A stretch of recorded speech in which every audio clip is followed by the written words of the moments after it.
Hello once again. It's 2 here in Lithuania and it's 1 Central. And today we're starting our another Eden NAP webinar, the last one of this calendar year. So hello and warm welcome to all of you joining us today.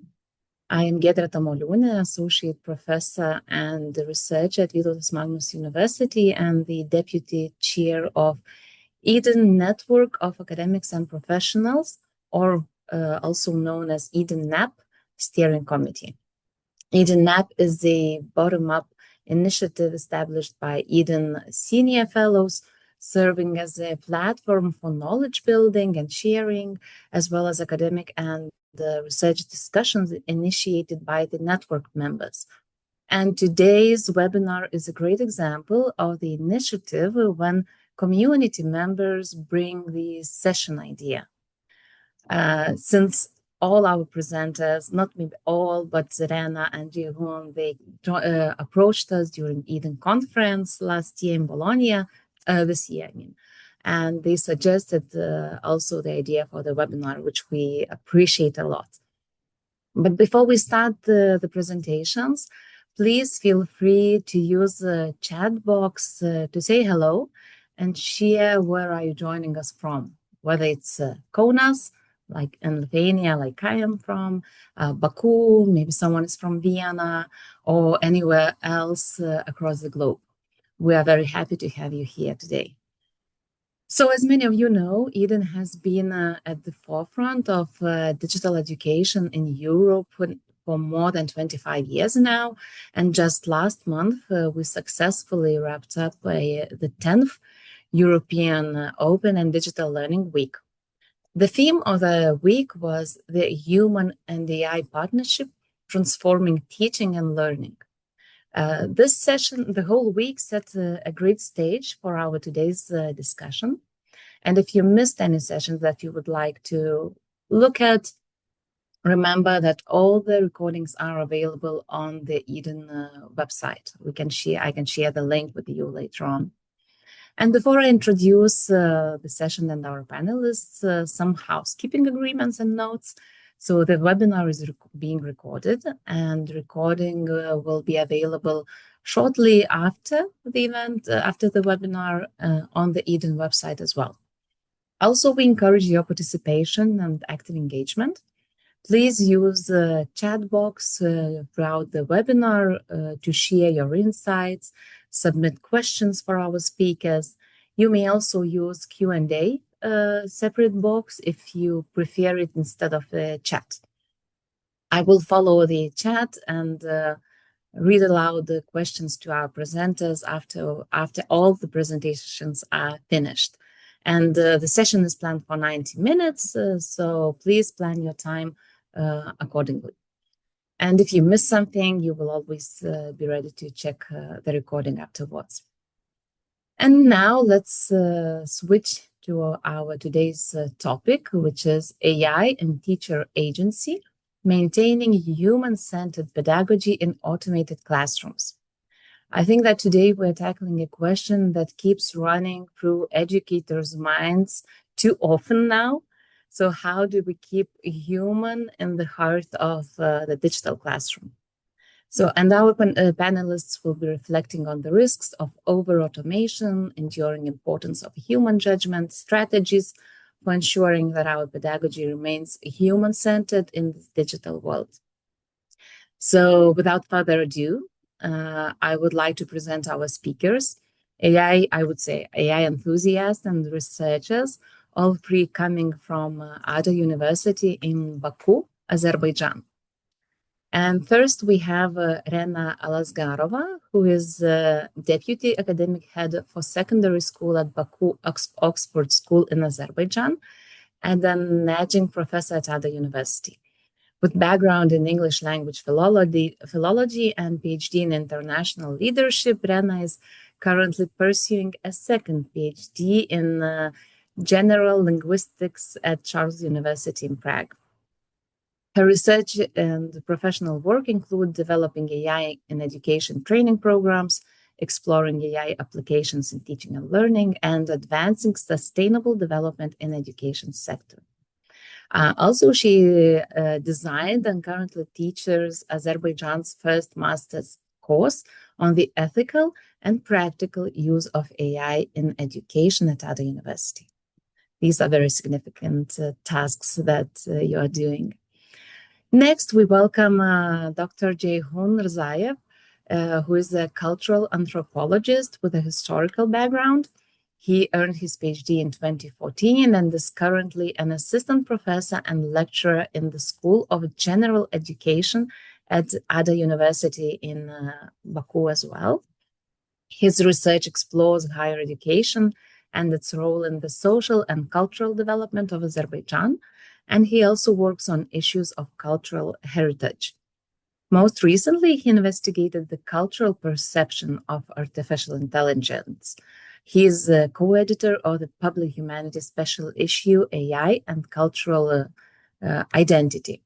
And he leads several AI in education projects examining how AI reshapes critical thinking, creativity, and learning practices in higher education settings. So this is another approach to AI from the cultural heritage perspective, which is very interesting. And finally, we have the third presenter, Miguel Ángel Villaescusa Tello, who is the Spanish language lecturer at Ada University, as well under the Spanish Agency for International Development Cooperation. His research focuses on language education, intercultural communication, common European framework of reference for language-based curriculum design, and the integration of AI in linguistics and language learning pedagogy. So I think Miguel brings a third approach and context to our session today. We are very happy to have you all three here. We were supposed to have another presenter, but unfortunately, due to personal reasons, he was not able to participate. Nevertheless, we have a great, I think, variety of perspectives that are going to be presented. So now I will hand over the screen to our presenters and let the discussion and conversation begin. Thank you very much, Giedrė, and thank you very much for having us. And I would like to welcome everyone here. And let us start without any further ado. Tell me if you will be able to see the screen. It's still, can you make it full screen now, please?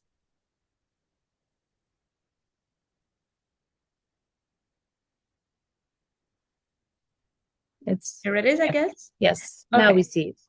Okay, so and we together with Jeyhun will be speaking about our research we've recently conducted here in Azerbaijan with secondary school students. Jeyhun will speak more about it.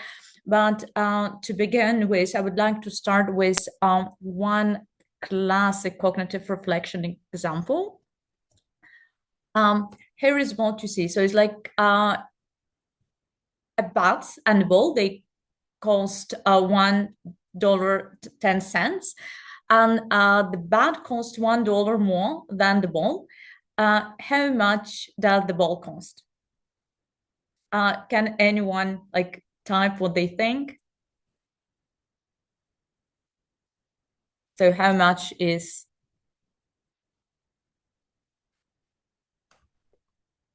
does the ball cost? I cannot see the chat. Are there any answers in the chat?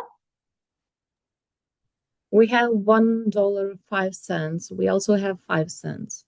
Yeah, that is correct.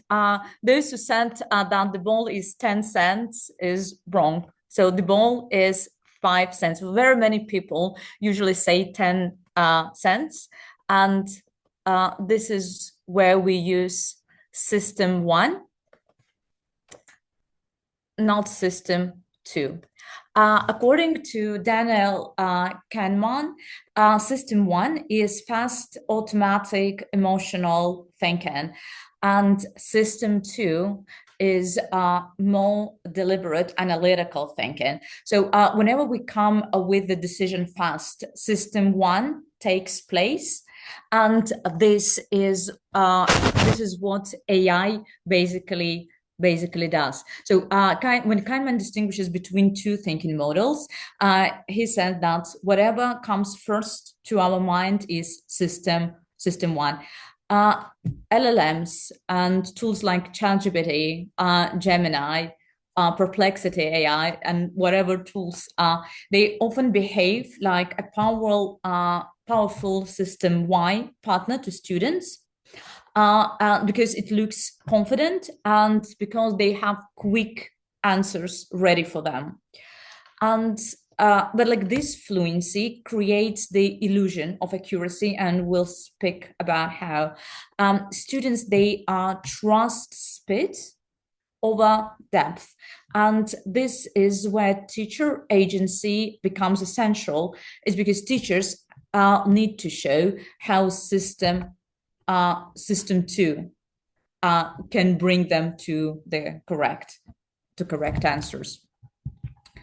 And if we speak about heuristics, Kahneman distinguishes between several types of heuristics. And another question, what do you think is more dangerous, a cow or a shark? And if there are any answers in the chat.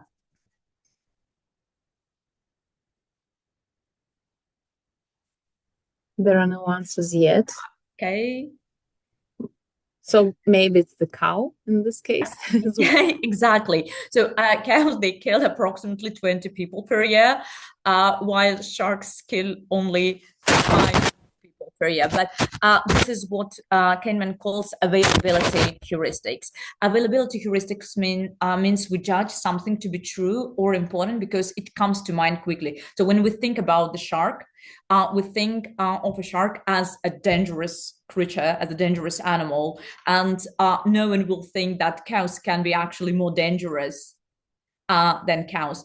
In Thinking Fast and Slow, he said that we easily overestimate risks that are vivid and underestimate risks that are less memorable. And AI basically reinforces this pattern. Students now have immediate, vivid answers. They're always available. And this is what some students said in our research. They say that they see the answers instantly, and they do not feel embarrassed asking questions to AI as many times as they want. Is like, it's very interesting thing, is like they believe that AI is some sort of judgment-free zone for them, and they can keep asking questions to it without being judged, right? And and again, availability makes AI feel more reliable than the teachers, because AI is always there for them. And like teacher now needs to balance this and must reestablish the value of critical thinking, because students will tend to go to that system one type sort of thinking very fast. It's because it's ready available. Another type of heuristics is anchoring. So what you can see on the screen is actually an advertisement that was put out by KFC once. They are selling French fries, which were actually very good sale. But what they did is that they said that you can only buy 4 packs at a go, making it sound more like it sounds more better than the product actually is. They didn't need to do that because like people kept buying French fries at KFC. So what they did, they made people think that French fries are that good, and they sell out, so people can only buy 4 packs at a time. So this is called anchoring. It's because the first number or idea that you hear sticks with you. And again, it's like if we come to AI in the classroom, AI becomes the anchor. they become over-reliant on AI because the first information they hear comes from AI. Again, available and quick, right? And like it sticks, the information sticks with them. And some students, they understand, like most of them, they understand that AI does not always provide reliable answers. But again, as with this example, with the KFC French fry bags, this is the first idea that comes to your head, and it sticks with you. And there is a new challenge for a teacher. Teachers do not provide their primary explanation right now. Their first explanation now comes with AI. And what teachers need to do, they need to correct this anchor. So before AI, what we did in the classroom, we were delivering the message first. Now what we need to do, we need to explain why AI is not correct. And this is happening. This is what some of the students told us. They told us even if they do not trust AI, they will always keep asking why AI would give this or that answer. So it puts pressure on teachers' authority now. It's because teachers' explanations now being compared against already accepted baseline, right? And so it's like the teachers should like not let these first like ready answers dominate the cognitive space of the students. We'll show another image here. So another question, what do you think you see? That's a skeleton for sure, but what is that? Any suggestions? A swan? A dragon? We have some idea? Right. So if you look at the picture, the first thing that would probably, this is actually, yes, this is a swan. But first thing that would come to mind is like it's the dinosaur, sort of the dinosaur. That the image was created by Turkish illustrator. And this shows the representativeness heuristics. Representatives means that people judge how likely something is based on how much it resembles the stereotype.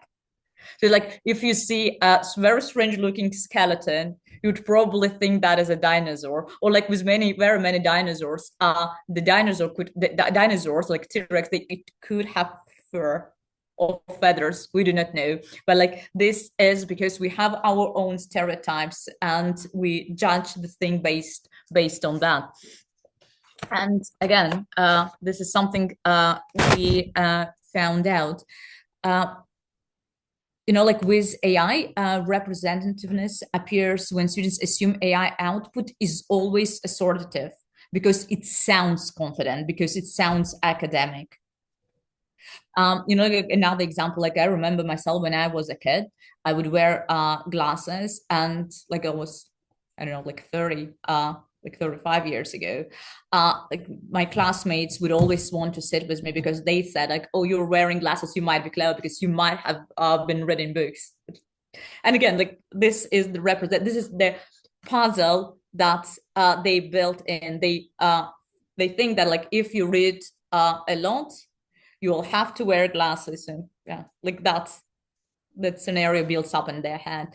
But again, if students believe that AI output looks academic, they will judge it by the stereotype. Like anything that looks academic is valid, and it's true, it's correct. So students in our study, students repeatedly described AI as objective, instant, and even clearer than teachers. Yeah, we understand why. It's because students, and the younger the students are, the more we saw that students feel that AI gives quicker answers, shorter answers, and easier for them to understand. what teachers do in the classroom, they try to explain, they bring examples. What students do not understand is that when teachers explain, when teachers try to link the examples with the context, with their background knowledge, they made learning more memorable and longer lasting. When they get the answers with AI, they do not have that. They read the answer, they forget that in a moment or two, right? And again, this like AI tone, it creates the illusion of expertise. And if we speak about teacher agency, it requires breaking that illusion and reminding students that fluency is not the same as truth. So it's like if they have the answer now, it doesn't necessarily mean that this is the correct answer. And if that answer is correct, it doesn't necessarily mean that they will remember this, at least before the next test, before the next assessment. Another type is this one. Is this person trustworthy? What do we think?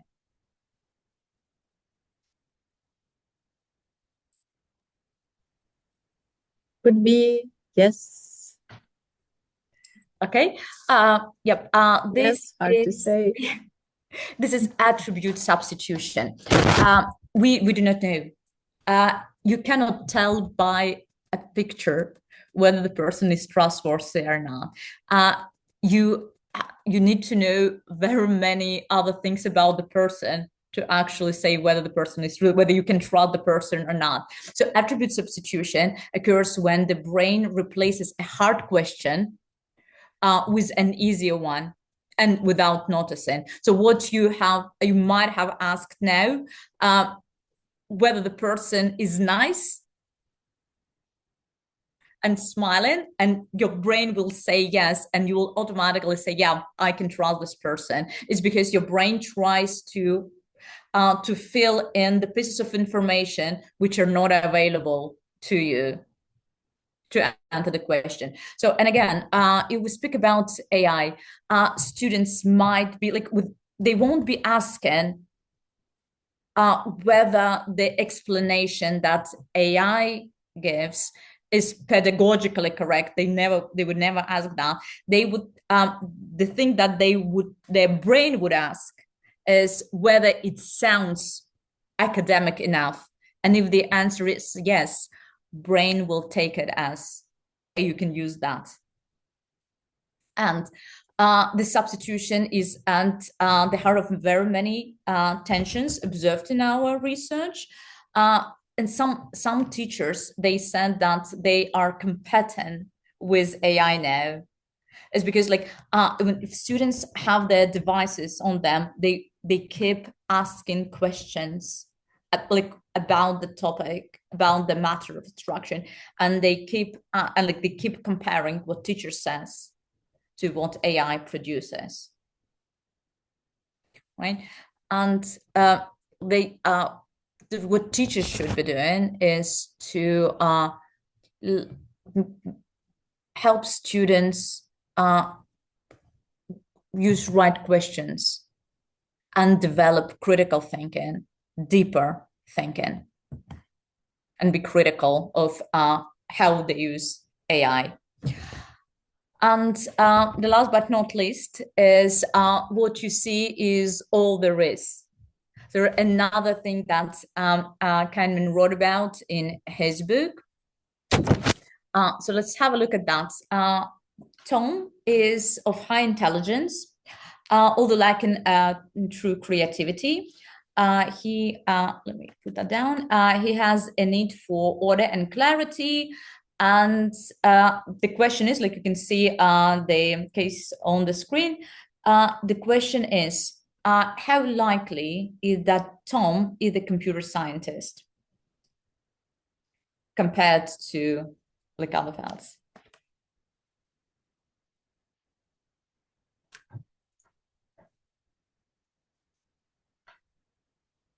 Do you have any answers there?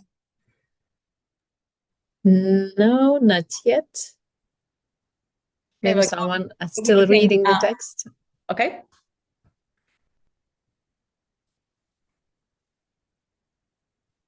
Yeah, let's say no. Okay. How likely? It's a scientist. Likely. Likely. So this experiment was carried out in 1972, 1973, but described in Thinking Fast and Slow.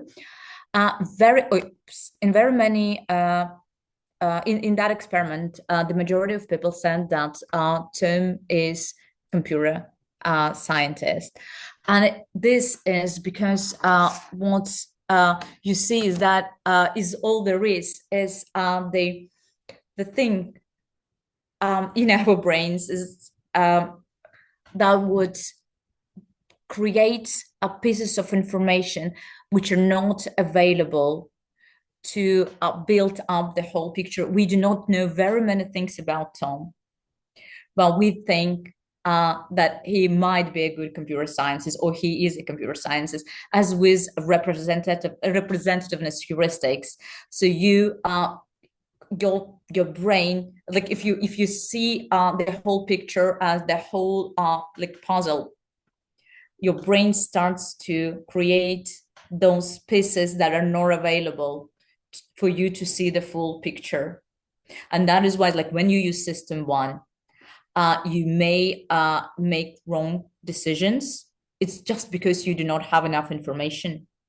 And this is what basically AI does. AI, it cannot use the information which is not there, which is not in the system. It will create the information, and this is what very many people like. This is how we're built, and so we build stories out of whatever information is available, and we forget to question what might be missing. So basically, large models is like, again, AI, they only know what is in their data and your prompt, right? And they never account for what they do not know is because they do not know, and they do not know they don't know. Like what teachers do, teachers, they shouldn't forget, and students should not forget, that this is what teachers are for. Teachers bring exactly what is missing. Teachers bring that context in. Teachers bring those emotions in. And they also bring the knowledge about individual students. This is something AI will never know. So the question is, what am I not saying?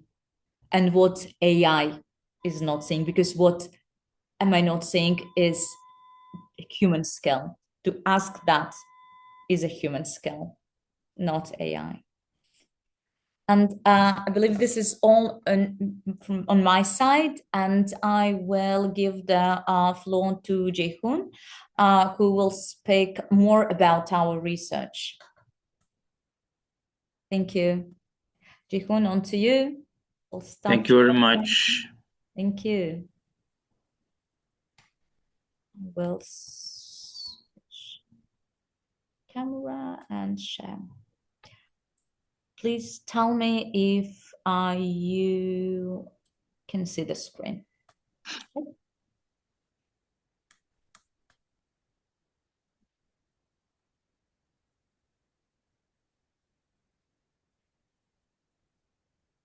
Okay. Yeah, thank you very much. Hello, everyone. Now I would like to turn to our research, which explored AI is reshaping teacher-student relationships in very real classrooms across Azerbaijan. We framed our study around 4 questions that emerged directly from school realities. Teachers feeling challenged by AI, students depending on it more than expected, and a visible shift in authority dynamics. These questions that you can see right now guided us as we try to understand 4 things. Number 1 is how teachers' instructional authority changes when AI enters the classroom. Many teachers told us they felt newly watched or even questioned by students cross-checking their answers against ChatGPT. Second is how AI influences student learning behaviors and engagement. Some students described AI as a personal tutor that explains until they finally get it. The third one is how teachers themselves adapt to AI or struggle to adapt. Confidence diverged sharply depending on whether teachers received trainings. And finally, the fourth, how students make decisions about whether to rely on AI or the teacher. Some admitted they trust AI more simply because it replies instantly. So next slide, please. Our study included 109 teachers and 225 students across 30 secondary schools in Azerbaijan. We intentionally included both international private schools and public state schools because these environments use technology differently. All data were collected in English medium context, so we could preserve the authenticity of teachers and students' voices without translation noise. We conducted focus groups and also classroom observations, and I want to emphasize this. The observational data ended up being incredibly powerful. We were not just hearing what people said about AI, we were watching what actually happened when AI entered the lessons, real lessons. For example, in one class, I remember a student openly stopped the teacher mid-explanation and said, ChatGPT says something else happened that year. Is your version correct?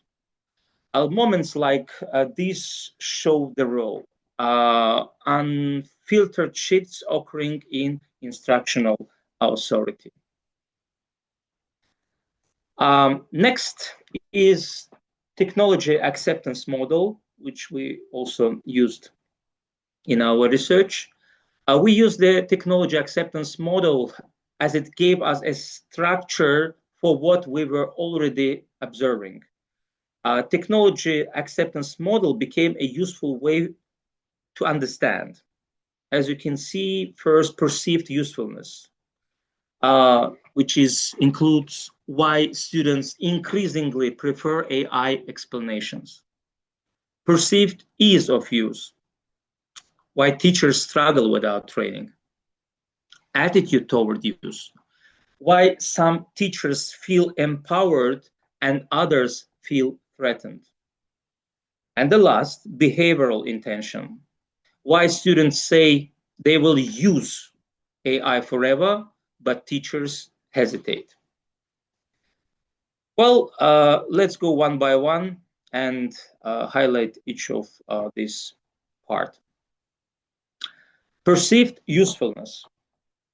Students in our study constantly described AI as useful, time-saving, non-judgmental, motivating, and so on. One student said, ChatGPT keeps explaining things in different ways until I finally get it. And there is another student also said interesting point. I can ask it same question 5 times. He won't think I am stupid. AI became a psychologically safe learning partner and provides emotional reassurance. But here is the tension. High usefulness for students often meant reduced teacher authority. And it's right to say what teachers told us. One of the teachers said, students challenge my explanation if AI says something different. Another teacher said, it sometimes feels like there is a silent third participant in the class. Well, probably considering the ChatGPT or any other AI. Next is perceived ease of use. Students found AI extremely easy to use, to the point that it became almost a reflex. With fast adoption, there is no hesitation, no fear. Teachers, however, were split into two camps. Well, those with training and background knowledge, well, they had one point of view. Those without training had different approach. For example, I will share with you what the trained teacher said. Training helped me understand how to integrate AI effectively rather than feeling threatened. Opposite, a teacher without training confessed, I feel left behind when students know more about AI tools than I do. In comparison, we had more answers in favor of the second example. This actually was visible in classrooms as well. Teachers with high ease of use guided students through AI critically. Those with low ease of use tried to ban or simply avoided acknowledging it. Hence, perceived ease of use became a predictor of teacher confidence, agency, and classroom power balance.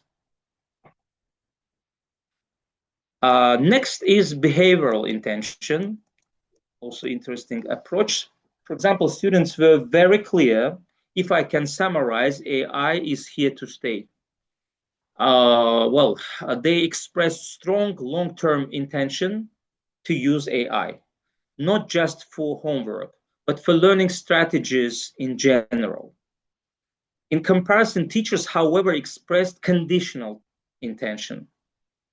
They said, I will use AI if I get training. I will use AI if the school gives guidelines. I will use AI if I'm allowed time to explore it. This gap in behavioral intention suggests a structural shift.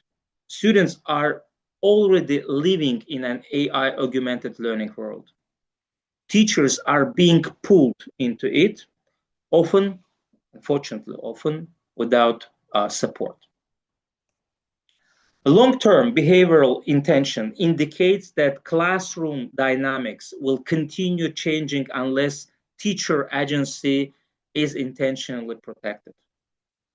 And that's why it's reasonable to move to attitude toward use.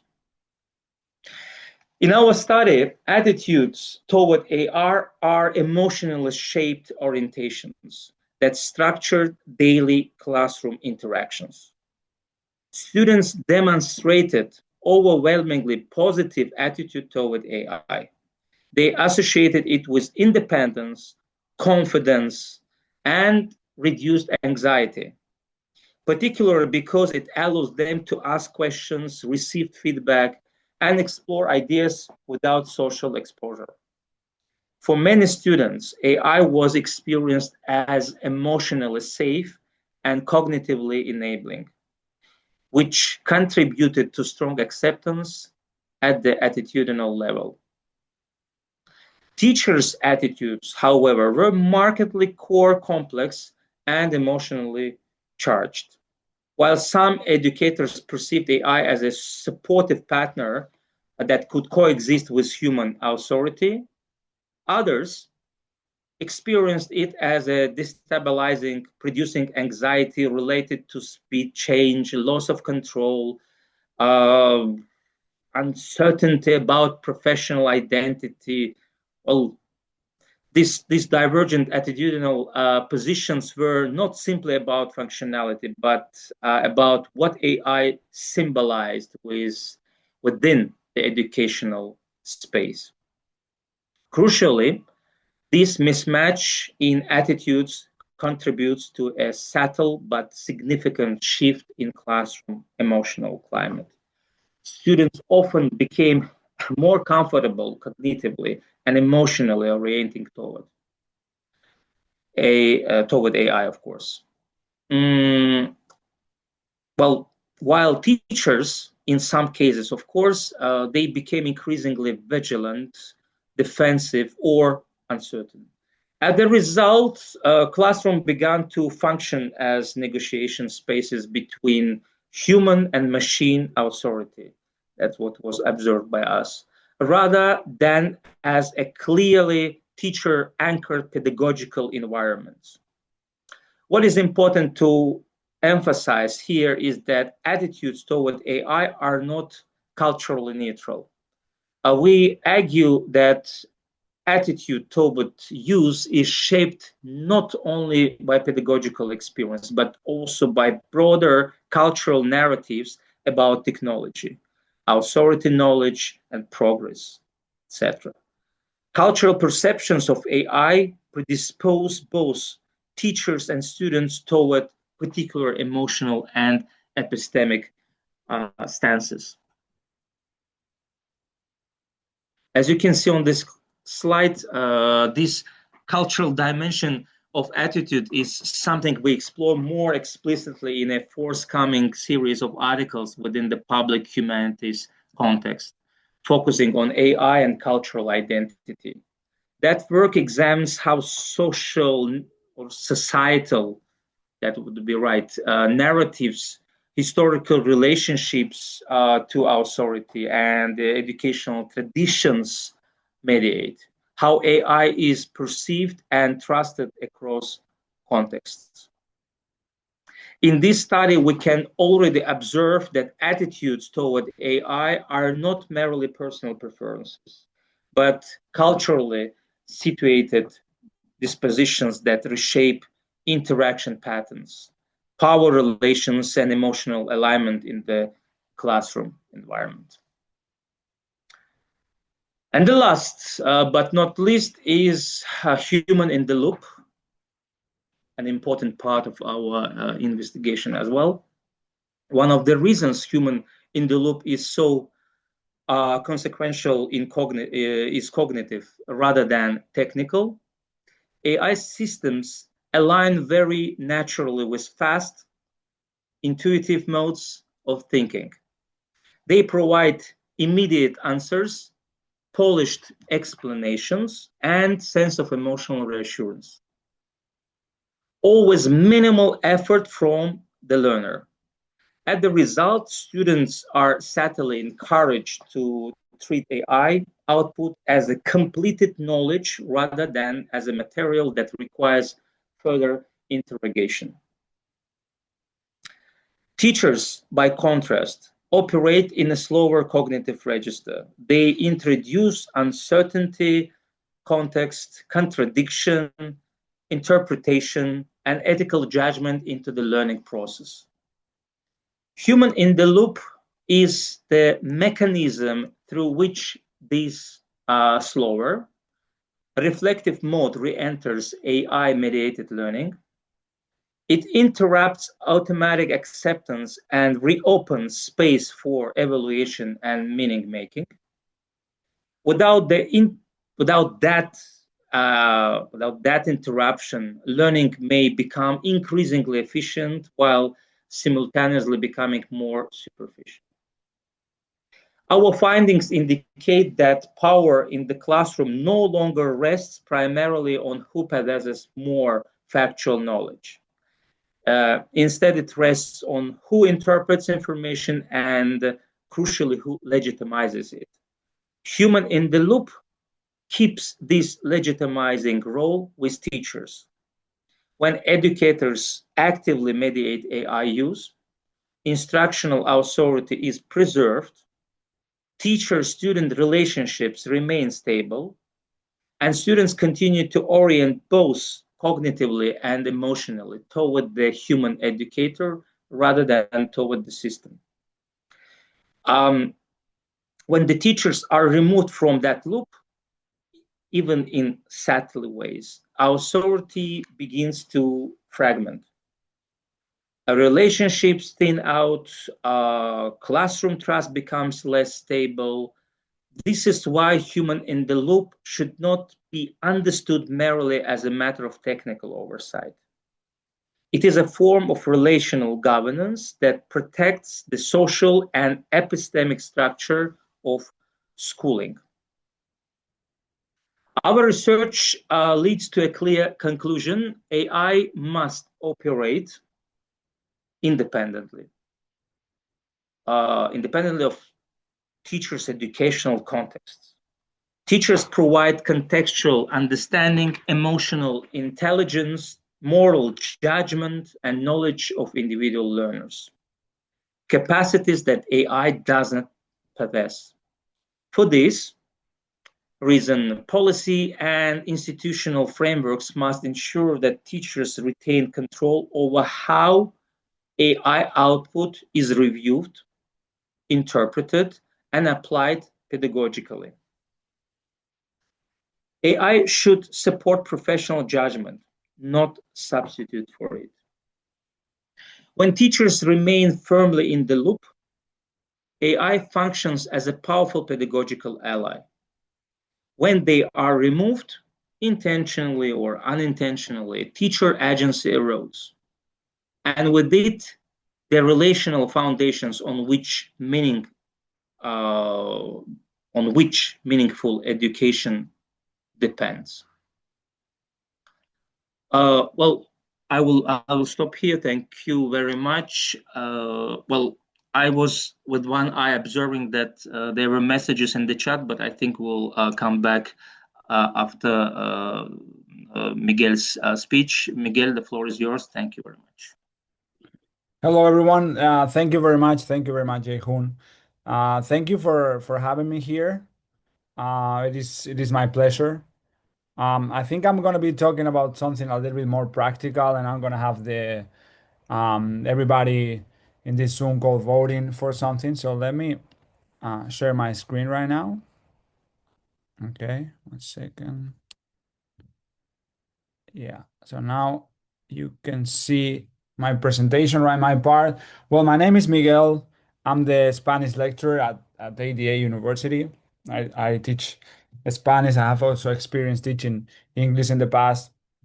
I'm going to show you right now a piece of writing, actually an exercises that could be done in the classroom in any foreign language classroom, even a creative writing classroom, where we're going to see two samples of some writing.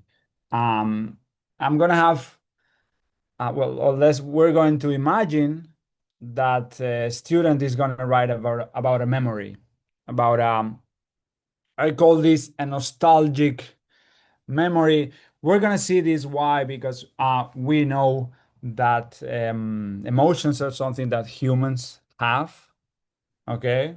And we're talking about like AI and teacher agency, and there are a few things that are innate to humans, and emotions is one of them. So imagine that we have this writing exercise where a student is just going to write about a nostalgic memory that he or she or they have, okay? So just imagine that the student comes up with this, okay? It's a pretty simple text, by the way, just a few sentences. Pretty nice, this comparison, right? The house was smaller, or maybe I was just bigger. The paint was happy yellow. There are a few things actually in this text that are human, I will say, or most likely to be human, okay? Like the scar, right? As she mentioned, my knee still has the scar, right? Or I felt like I was looking at a ghost, right? So there are a few things here that make this text to be at least perceived as human that can even can like make us feel something when we read it and so on, right? Now imagine that the student goes to any chatbot, any LLM, ChatGPT, Gemini, Grok, whatever, okay? And this is what the AI can suggest, something like that, okay? Which is, in my opinion, okay, we will see about that, but in my opinion, it's a more unhuman text. It's more complicated. It's over optimized, which is one of the problems that students have with AI. That AI tends to many times over optimized anything actually. And it is much more complicated. I'm going to analyze both of them right now, but just for you to see them, right? All this, like my own physical maturation, and like there is a verb that like delaminating. Yes, it's layers delaminated. By the way, AI can do that. This, okay? Because I especially have done this with AI for this presentation, by the way. And some students will be very brave just copy pasting anything that the AI can do. And believe me, some students can turn in something like that, no problem. Okay. So if we take a look at both pieces of writing right now, I mark a few things that, in my opinion, make this text human. Okay. Which is like, smaller, maybe I was just bigger, this comparison, right? Even the color, even the scar, as I was saying, or be the fact that this person is looking at something, right? Don't worry. I mean, you will have, I see like the chat is like popping up right now, and I'm getting a few notifications. Don't worry. I mean, it will be time for questions later on, okay? And here is what the AI has done, right? I've marked this in blue, okay? There are many things here that, in my opinion, they just don't work, okay? In my humble opinion. So take a look right now. Do me a favor, just to spend like a minute really reading both texts, because we're gonna have a voting. We're actually going to vote if you would suggest the changes, like if you would advise for the changes or against them, or if this kills the voice of the student, and so on. So please just take a minute and read this. Okay.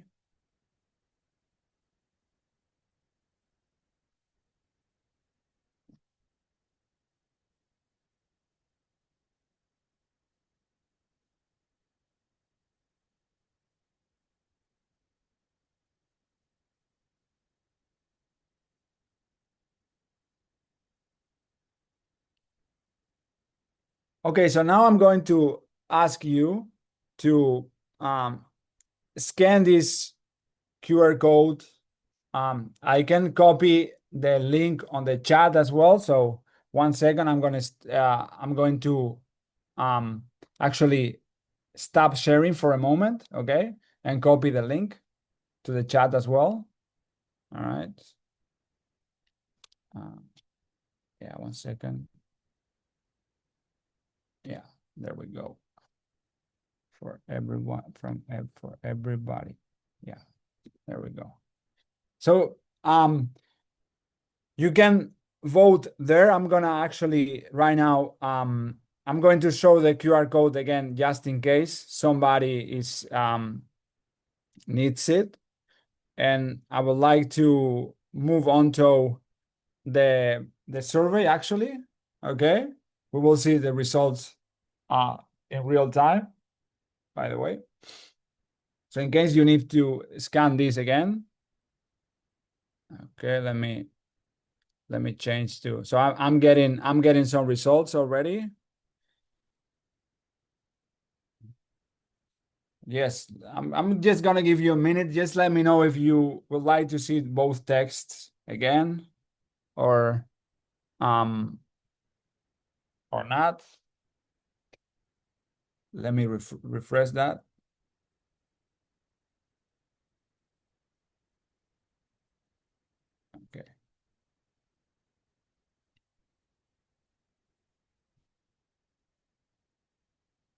Okay, some people will suggest using parts of it, which is interesting.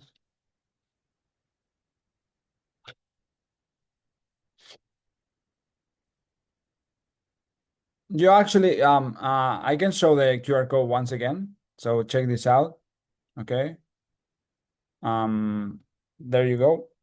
If somebody was needing the QR code, so there you have it. Okay.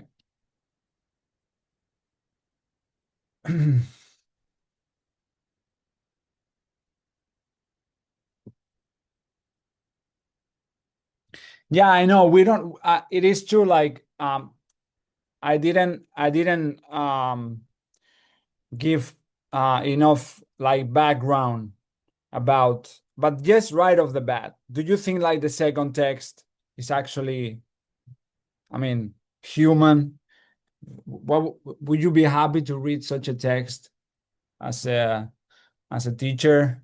Imagine that you have, I don't know, some B1 or B2 students. That text is totally over optimized and actually very artificial, in my opinion. Okay, so let's see the results right now. Still gonna wait like 30 seconds or so. All right, so we have like 17. I would suggest using parts of it. 13, no, it harms the student's voice.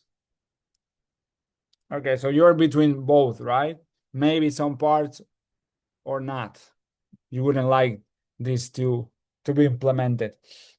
Let me go back to the presentation, okay? You have the link there. You can vote once again. So let me go back to the presentation, all right? And let me show you the text once again, by the way. I mean, sorry, the two texts. So, I mean, so if somebody still like needs to see both texts for the voting, I will have a look at the voting once again at the end, okay? In case somebody's still voting. So, all right. Well, those were the questions. So anyway, my colleagues, they have been talking about teacher agency. They know way more than me about that. But it is very funny that I was in Vienna in April, actually presenting in a conference as well about interculturality in the Spanish teaching, or the Spanish as foreign language teaching classroom. And one of the main conclusions that I had back in the day was like also the teacher agency, right? The irreplaceable role of the teacher, which is one of the conclusions that we're having here right now.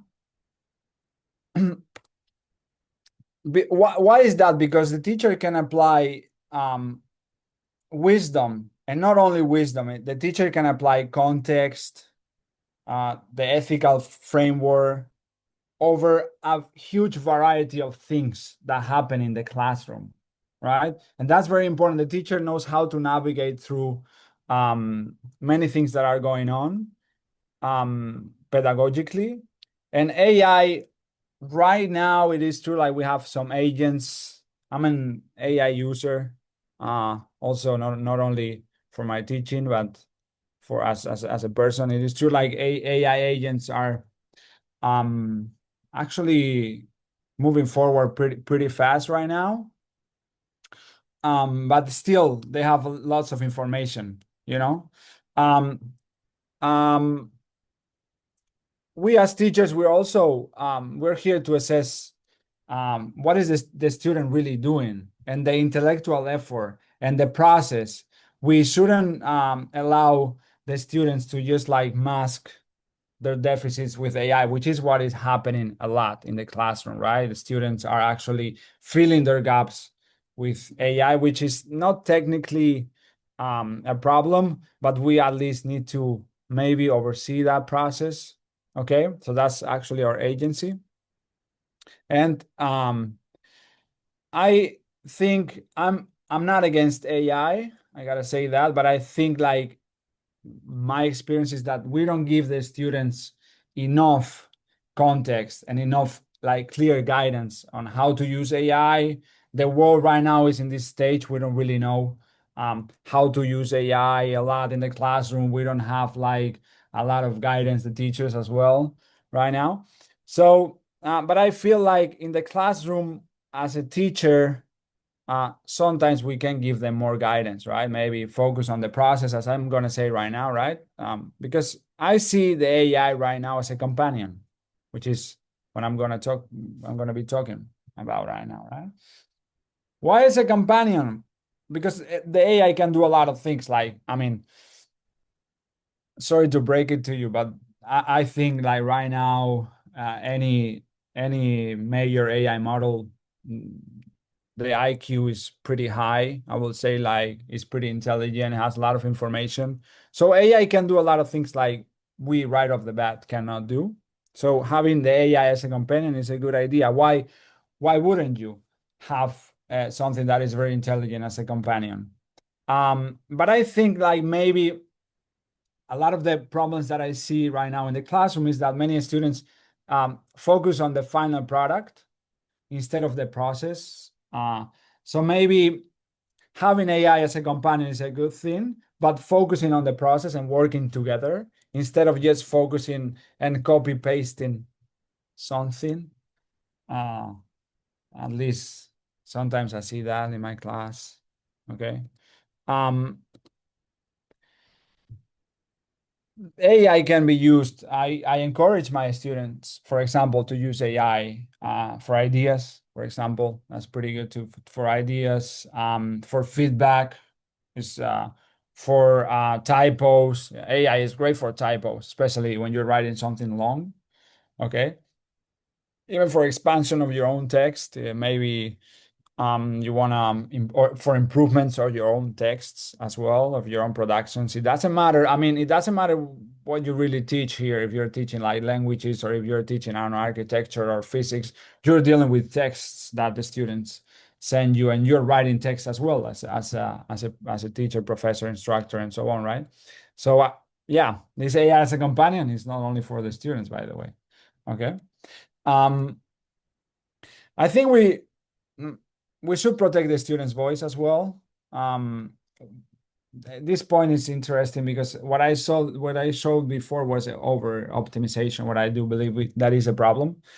It is true, like if many students know how to write proper prompts, they can kind of like resist over optimization, but it is usually not easy, okay, to resist that. And the student agency. I need to bring that. If we're going to encourage our students to have any LLM or any chatbot as a companion, we also, at least if we talk about university, which is where I am right now teaching, we need to make sure and tell the students, I always tell them, you're adults now, you do you. You should be responsible enough to know, should I accept that? Should I reject that? Because we talk a lot about teacher agency as well, but a student agency is something that we shouldn't forget.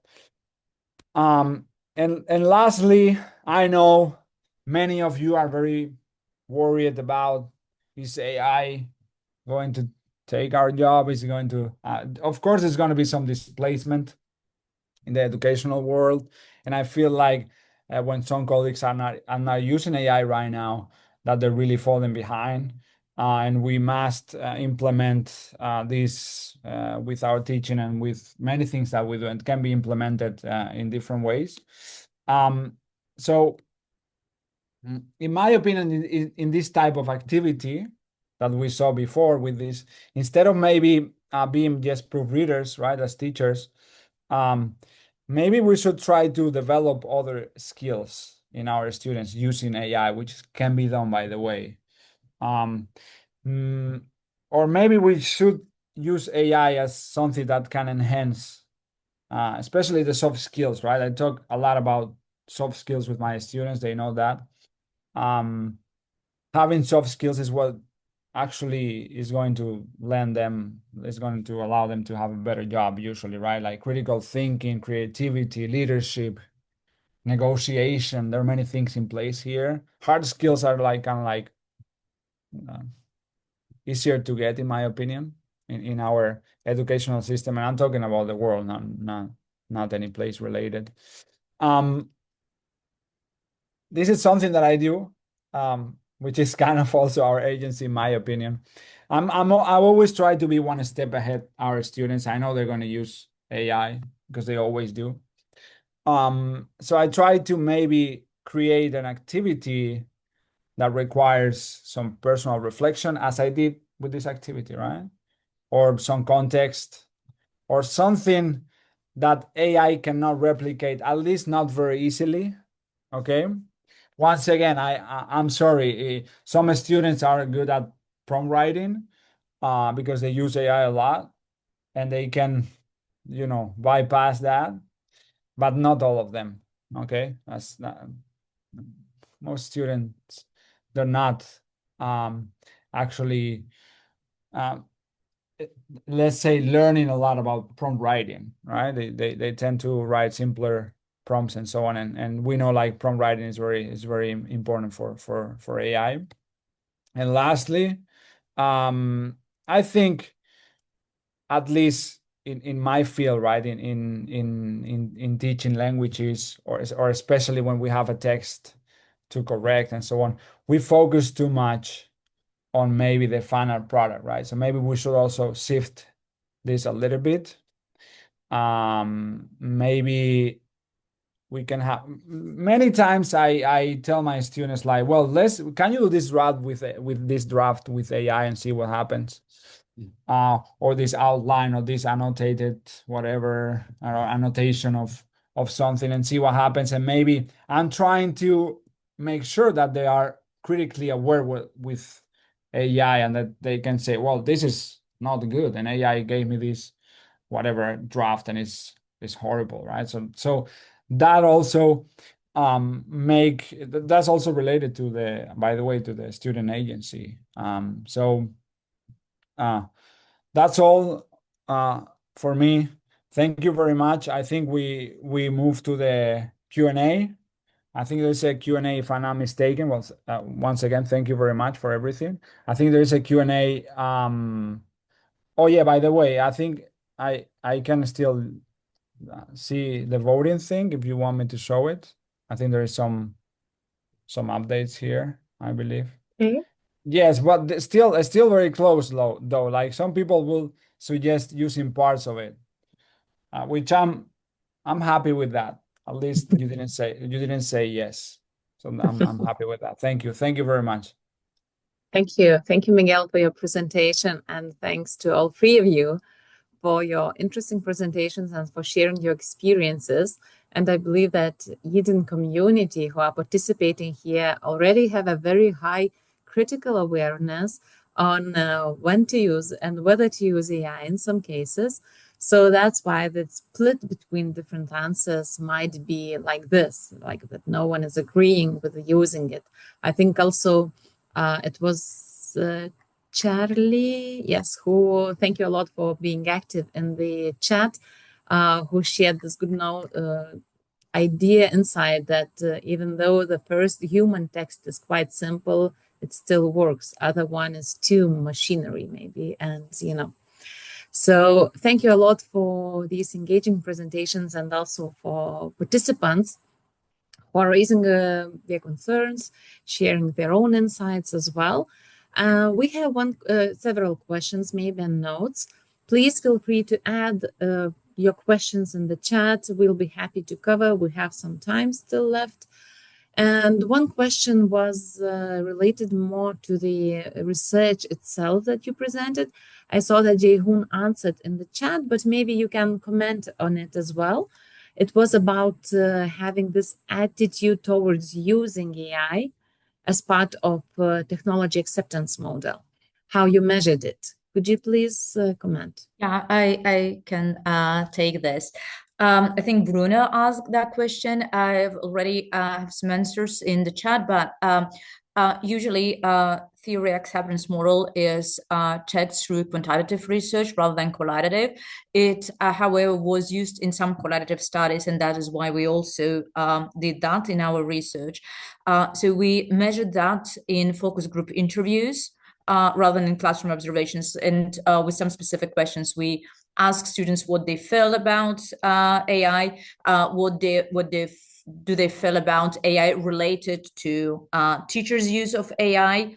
But we also had another study, a quantitative study, where we first use attitudes towards AI. And with teachers. I have shared the link as well. And there we done that through the Likert scale. And like if anyone is interested in the questionnaire, I can also share the questionnaire, because questionnaires are not usually in the published papers. So if anyone needs questions, we can also share that. Thank you a lot, Rena, and thanks for being open and sharing your questionnaire, which is usually quite a challenge. Not maybe usually, but sometimes it's a challenge to. It's like, yeah, I know it's like it's always more reliable to use the questionnaire that has already been published, like the research that has already been carried out. So yeah, it's like we're free to share. Yeah, of course. Also, I'm just trying to find the comment, but I cannot find it now. So I will read another insight about AI literacy, our students' AI literacy, that it is crucial to teach students about AI hallucinations and fallibility, not just because of preservation of teachers' authority, but also because it is part of overarching aim of building critical thinking as central pillar. So what is your experience maybe in your own university? How do you build and focus on students' literacy? Miguel said that he was sharing that he's doing that during his own classes, through assignments, but maybe you have some policy or dedicated course for that. What are your own practices? Also, participants, you can share your own practices, how it's addressed in your institutions. We're now drafting our policy at Baku Oxford School, and the same is happening at ADA University. As we in Azerbaijan, we do not have the guidance or governance. We have AI strategy in Azerbaijan, but it was issued this year, and it is due 2028. So there are lots of opportunities for us to build the governance now and build what we're doing in the field of AI, let's say. But yeah, like each institutions now, they're building their own policies. And like we usually do that in the classrooms, like if we speak about awareness raising or literacy raising, it's on teachers now. And the consistency, the key, and as there are no guidelines or policies, it's very difficult to, very challenging to manage. So what I also do at ADA, we have started the course. It's optional for first-year students, where we explain how to and how not to use AI in academic settings. And we hope that will guide the policy, at least the draft. Actually, I can add something to that. I guess like creating a policy on such a so rapidly changing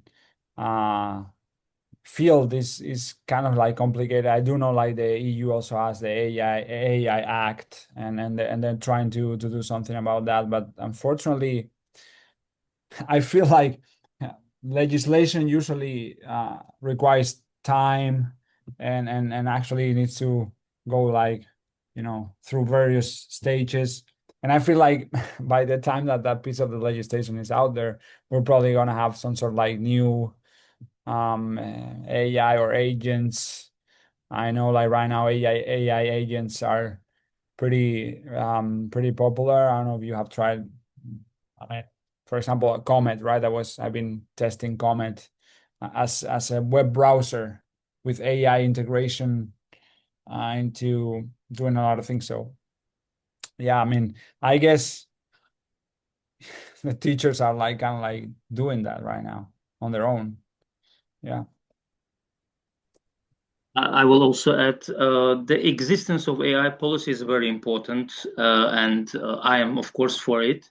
And in addition to what Rena and Miguel said, I think that how rapidly everything is changing. So every 3 months, is maybe every 6 months, is for sure it needed to be updated. And this is the existence, but the necessity of update is very important. Because I'll just give, if possible, one example. We were just preparing one workshop, and we just used what was quite crucial by that time. And well, 2 weeks before we actually supposed to present it, many things that we prepared changed, updated, and that's why we needed to update our workshop as well. Quite tough story, but from another point, well, keeps all the time us well in the process, and that's why the same is going to be with the policy. But the existence, my point is that the existence of AI policy at schools, at AD university, at all universities, is very important. And as it was said, we're in the process of finalizing this. Thank you.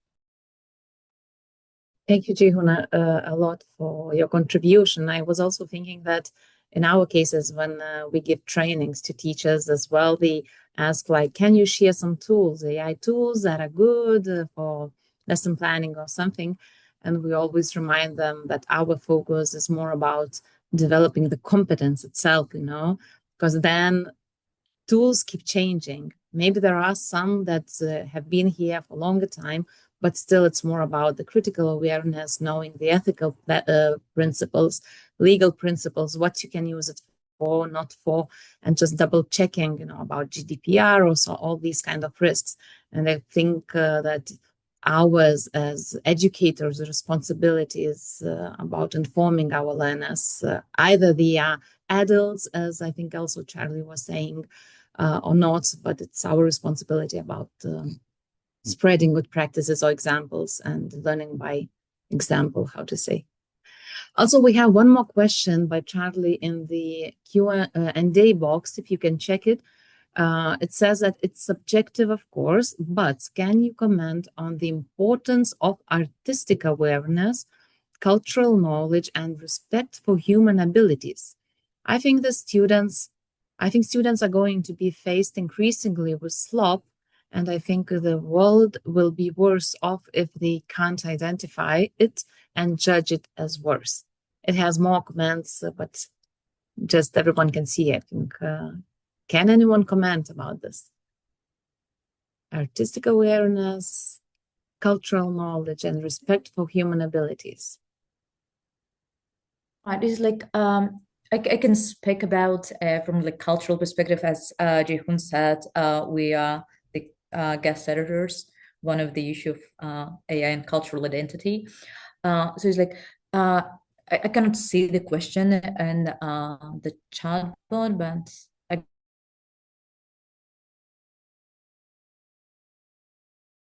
that issue. Now we try to review and like analyze, I would say, like evaluate the perceptions of students and teachers towards AI based on the cultural differences. I'm not sure if I'm answering Charlie's question here now, but this is what we try to focus on now, how different cultures perceive AI. And if we speak about the cultural identity behind that, there are lots of things that come onto stage.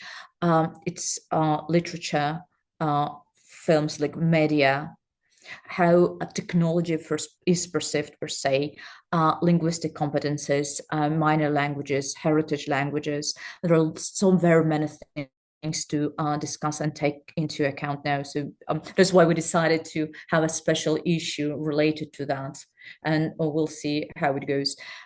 yeah, like hopefully the issue will be published somewhere in August, and we're in the process of reviewing articles now. But like very many things is so what we have now is very many cases that view AI from the perspective of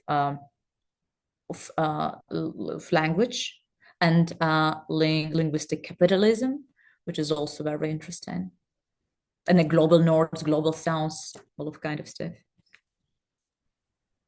But I'm not sure if I answered Charlie's question. I cannot find it.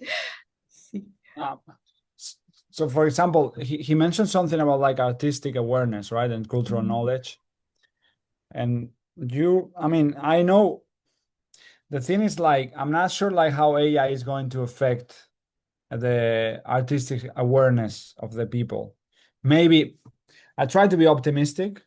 So I think like maybe if AI makes our lives better and we can hand on to like, we can allow the AI to do some things that we do right now. Maybe we will have more time for other things. So maybe artistically, I don't know. We can, who knows, right? So I don't know. I would prefer AI do cleaning, cooking, and all the other things for me. Like I will keep artistic knowledge and creativity for myself. Yeah, but you need a robot for that. But yeah. I guess that's really common. I think Tesla is actually launching this new robot in if I'm not sure it's in 2026, right? That can clean your house, walk your dog, and I think that's going to be powered with. It's another question whether I would want AI to walk my dog. Now at this point, I'm not sure, but yeah. Yeah, I don't know. With cleaning, it's for cleaning, rather convenient. I don't know. Yeah, and what just are your plans? Yeah, exactly. Can we limit AI to do spreadsheets, not creative writing? Yeah. Right. Yeah, and just to contribute to your comment about the language issues, also I have a very, which was a very interesting example for me from our own research here at our universities, when one of research participants was sharing how she used the same prompt in her international class about the family culture, or the family concept, what it means, the family. And she asked her students to ask the same question in the national languages. And she was surprised how different responses were based on the language of the prompt, and how the cultural aspect changed, or affected, not changed, impacted the response. So it was interesting for us even, to discuss that. It is a great example to discuss it later with your own students. And I think this also relates to Charlie's question, is how do we show our learners and students that it is not just hallucinating, but it also might affect our cultural thinking, maybe even awareness, So I haven't tried it, but maybe I will try with my even though smaller but still international group of students, just to test out how this kind of activity would work. And like family, how different it is understood in different cultures around the globe. So yeah, it was very interesting insight. And we are also here working, we're implementing a national research project about AI in the classrooms. So maybe, I don't know, half a year later, we have another session inviting participants to introduce just important or interesting insights from our different kind of research, which would be also inspiring and showing some challenges. Fantastic. And so, yeah, since we are running out of time, coming to an end and running out already, so maybe each of you could share one tip or recommendation based on your own research, your own insights, what we can take out and maybe apply in our classes like tomorrow. A very basic one, what we can start with or keep up upon. Develop critical thinking and metacognition. this is like what we need in the era of AI. Thank you. On behalf of teachers, I would say do not lose creativity. This is what makes us special. Thank you. And Miguel? You mean like for the classroom? Well, I mentioned the soft skills before, right? Like any kind of soft skills that you can develop. If you, I mean, any kind of soft skills always welcome: creativity, critical thinking, leadership, you name it. If you want like a piece of advice to use AI in the classroom, I always say like try to critically focus on the process instead of focusing on getting a final product. Like maybe use AI for the process. That's when you can really, actually exponentially be a better thinker, do a lot of things actually. And so, yeah, that's what I would say. Thank you a lot. Thanks for You're your welcome. recommendations and tips. And thank you once again for your presentations here at our webinar. We're very happy to have you. Also, thank you a lot to participants who actively contributed to our chat and the discussion, for raising your questions and awareness as well. And of course, we appreciate a lot that you are all members of our Eden community, and we invite you to participate in our upcoming Eden NAP webinars.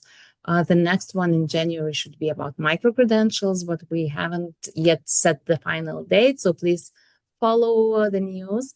And also, of course, we invite you to participate at the annual Eden conference, which will take place next year in Porto University in Portugal. So on behalf of Eden NAP Steering Committee, I want to thank you all for joining us and see you at our next webinar in January. Goodbye. Thank you very much. Thank you very much. Thank you. Thank Have you. a wonderful day. Bye. Bye-bye. Thank you.